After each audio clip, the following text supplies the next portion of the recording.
Uh, Namaskar, this is me, Rhythmic Riju. So today I've come up with a new tutorial video on rhythm.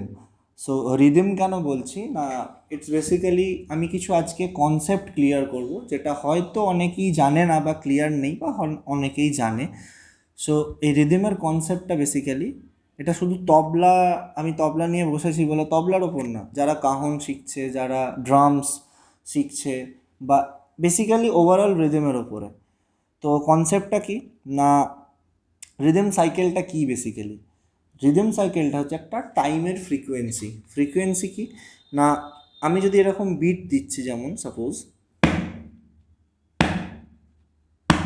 এই যে পরপর দুটো যে বিটের মধ্যে একটা টাইম আছে গ্যাপ, ওই টাইমটা সমান টাইম, ঠিক আছে? তো এটাই হচ্ছে আমার ফ্রিকোয়েন্সিটা। এর মধ্যে আমি যেটা বাজাবো সেটাই রিদম সাইকেল। এর মধ্যে যদি আমি 4 কাউন্ট করতে পারি সেটা 4 মাত্রার হবে, যদি আমি 8 কাউন্ট করি 8 মাত্রার হবে, যদি আমি 5 কাউন্ট করি 5 মাত্রার হবে। তো অ্যাকচুয়ালি আমি যদি একটু থিওরিটিক্যাল বোঝাই, সো রিদমে কিন্তু আমাদের পুরো পৃথিবীটা চলছে। যেমন কি, আমি প্রতিদিন সকাল 7টায় ঘুম থেকে উঠি, আবার রাত্রে 10টায় শুতে যাই, আবার সকাল 7টায় উঠি। তো এই ডেলি যে 7টায় উঠছি, এই একটা সাইকেল চলছে আমার লাইফে। তো এটা কিন্তু রিদম। এটা ব্রেক করে মাঝে মাঝে, ব্রেক করলে ছন্দপতন হয়। বা আমাদের টাইম যেটা ঘড়ি ঘুরছে প্রতি 1 ঘন্টা, 12টা, 1টা, 1 ঘন্টার একটা রিদম সাইকেলে আমাদের ঘন্টা হচ্ছে। বা আমাদের পৃথিবীটা যে ঘুরছে, আর্থ ইজ রোটেটিং, এই যে সূর্যের চারিদিকে যেটা ঘুরছে একটা পার্টিকুলার টাইম ফ্রিকোয়েন্সিতে, এখান থেকে নিজের চারিদিকে ঘুরতে ঘুরতে আবার ঘুরে এখানেই আসছে 365 দিন। তো 365 দিনের একটা রিদম সাইকেল চলছে। সেম আমাদের হার্টবিট চলছে, ওটাও একটা রিদমে। হার্টবিটের রিদম ব্রেক হলে কি হয় সে আর বলছি না, সবাই জানে নিশ্চয়ই। আচ্ছা, সো রিদম মোটামুটি যে মিউজিকেই পাওয়া যায় বা ইনস্ট্রুমেন্টেই বাজায় তা না, আমাদের পুরো পৃথিবীতে কিন্তু রিদমিক্যালি চলছে। রিদম ব্রেক হলেই গণ্ডগোল, ঠিক আছে? আচ্ছা, সো আমি কিছু আজকে রিদম সাইকেলের এক্সাম্পল দেবো, কীভাবে আমরা ফিট করি বিভিন্ন রকম তাল বা বিভিন্ন রকম মাত্রা দেখাচ্ছি। চলো, যেমন এই চলছে আমাদের, সাপোজ আমি একটা কাউন্ট করছি, এই কাউন্ট চলছে, ঠিক আছে? এবার এখানে আমি 4 কাউন্ট করব, তাহলে 4 মাত্রা। কেমন কাউন্ট হবে না, ইকুয়ালি কাউন্ট হবে। 1 2 3 4, 1 2 3 4, 1 2 3 4, 1 2 3 4, 4 কাউন্ট করছি, 4 মাত্রা হয়ে গেল। আমি যদি 3 কাউন্ট করি, 1 2 3, 1 2 3, 1 2 3, 1 2 3, 1 2 3, 1 2 3।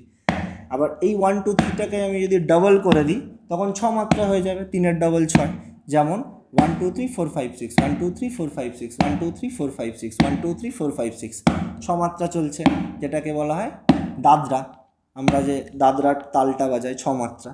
আবার যখন 4 গুনছিলাম, 4-এর ডাবল করে দিলে 8 হয়ে যাচ্ছে, কাহারবা। যেমন 1 2 3 4, 1 2 3 4, 1 2 3 4, 1 2 3 4, 1 2 3 4, 1 2 3 4, 8 মাত্রা যাচ্ছে।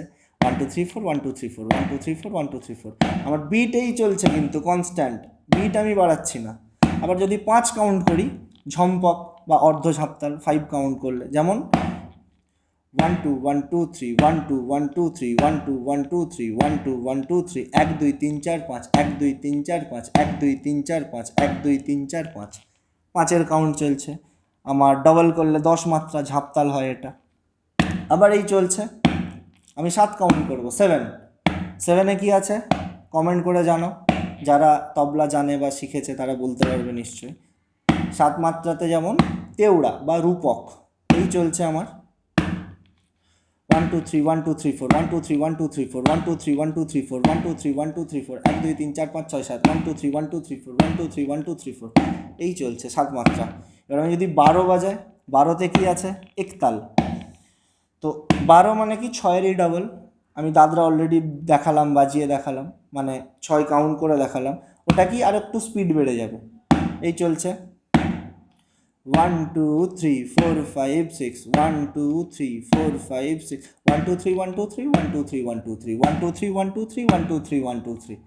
আমি 12ই গুনছি, 3 3 করে 4 বার গুনছি, 3 4 12, 1 2 3 1 2 3, 1 2 3 1 2 3, 1 2 3 1 2 3, 1 2 3 1 2। তো আমার বিট, আমি এটাই বোঝালাম যে বিট আমার কনস্ট্যান্ট চলছে, এর মধ্যে আমি যত কাউন্ট করব ইকুয়াল স্পেসিংয়ে, 3 গুণি, 4 গুণি, 5 গুণি, 6 গুণি, আমার গোনাটা ফ্যাক্টর করছে, কাউন্টিংটা, সেই মাত্রার তাল বা রিদিম সাইকেল আমি বাজাচ্ছি। তো এটা প্র্যাকটিস করতে হবে, খুব কনসেপচুয়াল একটা রিদিমের জিনিস, ঠিক আছে? আশা করছি হেল্প হলো অনেকটা, যারা তবলা শিখতে চাইছো বা যারা কাহন শিখতে চাইছো, ঠিক আছে? আজকে এতটাই, থ্যাংক ইউ।